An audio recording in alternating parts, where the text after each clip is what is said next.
Bonjour à tous et bienvenue dans cette nouvelle vidéo de Paroles et Réactions. Je m'appelle Eve Levaillant, je suis nutritionniste du sport chargée de projet en nutrition et aujourd'hui je vous présente deux idées recettes pour les fêtes de fin d'année. Vous avez une recette salée et une recette sucrée. Avant de vous les présenter, je voudrais juste aborder un petit point. En nutrition pendant les fêtes, il y a quelque chose de très important à retenir, c'est qu'il faut prendre du plaisir pendant les fêtes et pas forcément être dans la restriction. 2 jours dans l'année ne vont pas gâcher les efforts de 363 jours du reste de l'année. Vous voyez ce que je veux dire? Et autre point, si vous voulez vous donner un petit coup de pouce sans frustration, écoutez simplement les signaux de votre corps pour avoir une bonne digestion. Parce que c'est quand vous êtes dans l'excès que vous avez du mal à digérer. Donc essayez de savoir ce qui serait le coup de fourchette de trop pour vous éviter de vous mettre dans le désagrément et potentiellement aller aussi dans l'excès des recommandations pour vos pathologies. Voilà, ça c'est un point important, une bonne digestion et du plaisir. Et pour une bonne digestion, une bonne hydratation, un apport en fibres, donc en fruits et en légumes, une quantité raisonnable dans l'assiette, une quantité qui correspond à vos repas du reste de l'année, et ça y est, on y est, c'est pas sorcier. Voilà, maintenant que j'ai fait ce point-là, c'est important, ça me tenait à cœur de vous en parler, je vais vous présenter mes deux recettes. Donc pour commencer, on va partir sur une recette qui correspond aussi bien à une entrée que découpée en apéro, ou alors une partie de votre plat, c'est simplement une courge spaghetti rôtie avec de la ricotta, du saumon et du za'atar. Je vous laisse la présentation juste après. Pour cette première recette, nous allons avoir besoin de seulement 4 ingrédients. Je vous laisse mettre pause cette vidéo pour pouvoir prendre note des ingrédients souhaités.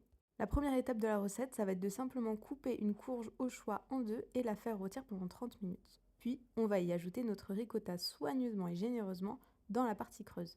Moi ici, j'ai une courge spaghetti, mais ça pourrait très bien être un butternut ou bien même un demi-potimarron. Cette recette servie dans des petits potissons ou des mini citrouilles pourrait aussi être très attractive visuellement. On passe ensuite à l'étape du saumon. Donc là, je prends mes tranches de saumon fumé, je les émiette pour que ce soit plus facile à manger par la suite et je les dispose soigneusement au milieu de la ricotta. Franchement, jusque-là, rien de sorcier. Comme d'habitude dans mes recettes, on mise sur la simplicité. Puis on arrive à la dernière étape, celle de saupoudrer l'épice de notre choix sur la préparation. Personnellement, j'ai un vrai coup de cœur pour le za'atar, donc je vous recommande d'essayer, mais si vous n'en avez pas, ça peut très bien être de la ciboulette par exemple. Ça pourrait aussi être d'ajouter un petit jus de citron par exemple. Franchement, les goûts et les couleurs, ça se discute pas. Moi, je vous donne ma recommandation, à vous de suivre ce qui vous fait le plus envie. Ça y est, c'est terminé, on n'a plus qu'à disposer dans une jolie assiette et compléter ce plat par exemple avec des pommes dauphines pour bien festoyer. Ça c'est la version plat de résistance, mais vous pouvez aussi le servir en entrée dans des petits potissons ou en tranches pour un joli apéro. J'espère que vous avez bien aimé cette première recette, donc vous comprendrez, avec cette courge spaghetti, vous avez des légumes et des fibres. La ricotta est un fromage frais qui ne contient pas beaucoup de calories, qui apporte du goût et du crémeux, donc du gourmand. Le saumon est riche en oméga 3, donc en anti-inflammatoire, une excellente source de protéines aussi. Et le za'atar, c'est la petite couche qui rajoute un petit goût spécifique, un peu spécial qu'on aime bien. Une recette très simple, facile à servir en grande quantité si on a une famille nombreuse, et surtout super rapide à préparer. J'espère que vous avez bien aimé cette première recette. Maintenant, nous passons à la deuxième recette. La deuxième recette est un dessert au chocolat avec seulement 2 ingrédients. Et oui, et sans sucre ajouté, et en plus on peut le faire en version vegan, donc si vous avez des véganes dans la famille, ça peut plaire. Et c'est tout simplement du chocolat fondu avec, je vous laisse la recette, vous allez voir.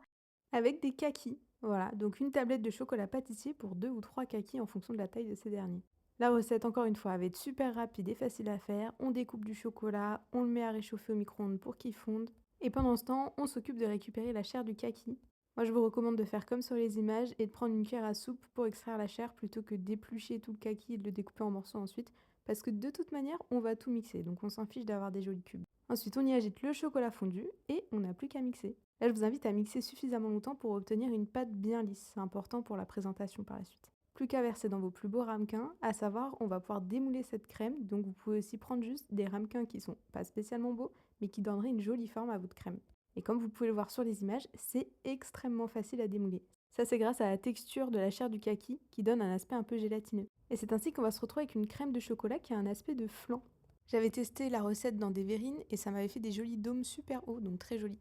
Et on peut saupoudrer ça de poudre de cacao pour une jolie présentation aussi. J'espère que vous avez bien aimé cette deuxième recette. Alors vous l'aurez compris, outre sa simplicité, cette recette elle est bien parce qu'elle vous apporte aussi un fruit au dessert. Voilà, donc de la gourmandise et des fibres. Vous vous souvenez, les fibres, je vous disais plus tôt que c'était bien pour la digestion, donc c'est intéressant d'en avoir. Et en plus, ça change et c'est original. À noter que cette recette, vous pouvez aussi juste l'utiliser comme une partie d'un autre dessert, comme de la ganache dans une bûche maison par exemple. Voilà, j'espère que mes recettes de fin d'année vous plairont, que vous vous régalerez bien. Et je vous rappelle encore, comme d'habitude, que l'association vous propose un livre avec plein d'informations nutrition hyper claires, hyper pratiques, mais pas que. Vous l'avez vu, il y a des trucs aussi sur la physiologie du corps, les exercices, les mouvements que vous pouvez faire pour soulager vos pathologies. Donc très intéressant.